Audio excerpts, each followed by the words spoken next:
Hey folks, and welcome to the latest installment of Dave's Impressions. This time around, Far Cry 5. I wonder if this game about a militant religious order in the backwoods of Montana will become a cult classic. These impressions were taken from playing the game for around 2 hours and 30 minutes. Enjoy! Last year I played Far Cry 4 and remarked on how stiff the character felt. Shooting, driving, even running, it felt slow and clunky, and that's what ultimately tarnished my enjoyment of the game. Far Cry 5 feels a lot better to play. The shooting feels responsive, my character can hustle if they need to, and driving was inoffensive.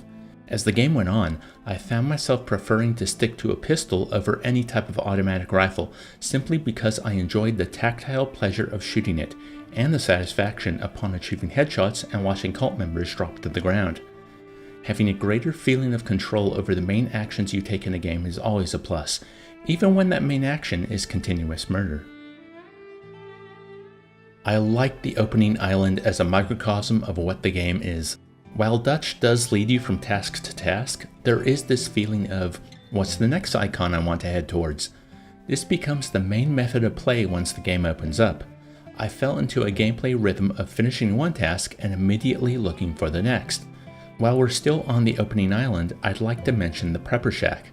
Calling it a puzzle would be a stretch, but I appreciated the multiple steps it took to open, as if the reward was gaining access instead of the treasures inside.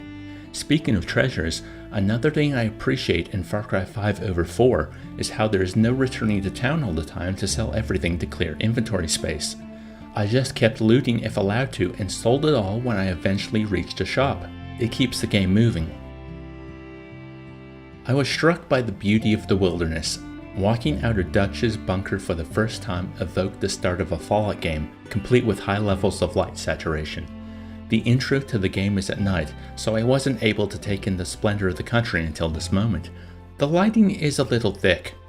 I was thinking the saturation and haze was too much, but it does add a mythical quality to the trees, rocks, and rivers, an idealized American landscape. I'm also appreciative that while all the graphic settings are on low, it looks this nice and the game is still playable. Small favors, eh? Liberating the outposts and generally the moment-to-moment gameplay of Far Cry 5 is chaotic. Things never go according to plan during a firefight. There's always an element of improvisation. I appreciate the buddy system, as having an ally is helpful for drawing enemy fire, and more than once I used them as a distraction while I snuck around and gained a more advantageous position. The downside of all this chaos is that there never seems to be a moment's peace. There's always something happening, always a patrol, always an outpost, always a wild animal all up in my business. Not even the drive across the country was uneventful because of the roadblocks. In many open-world games, I have felt paralyzed by the overabundance of choice, that there's too much freedom in what I can do next, and I fear missing out on some of the best the game has to offer. Maybe using a walkthrough to suggest an optimal path through the map icons would alleviate some of this anxiety. Thanks for watching. So, should you play Far Cry 5? Well, if you're a fan of Ubisoft's open world formula and the Far Cry games in particular, you've probably already played this. If you want an excuse to drive around and shoot cult members in the American wilderness, regardless of whether or not you actually complete the game, I think you'll get some enjoyment out of this.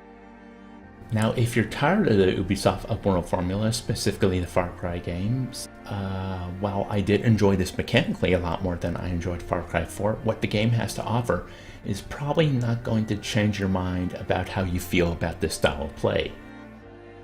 As always, I would love to hear what you think of Far Cry 5 and this video in the comments below. If you'd like to help the channel, please like the video, please share it on your favorite social media sites, and subscribe if you haven't already. And as always, until next time, I hope you're all having a wonderful day.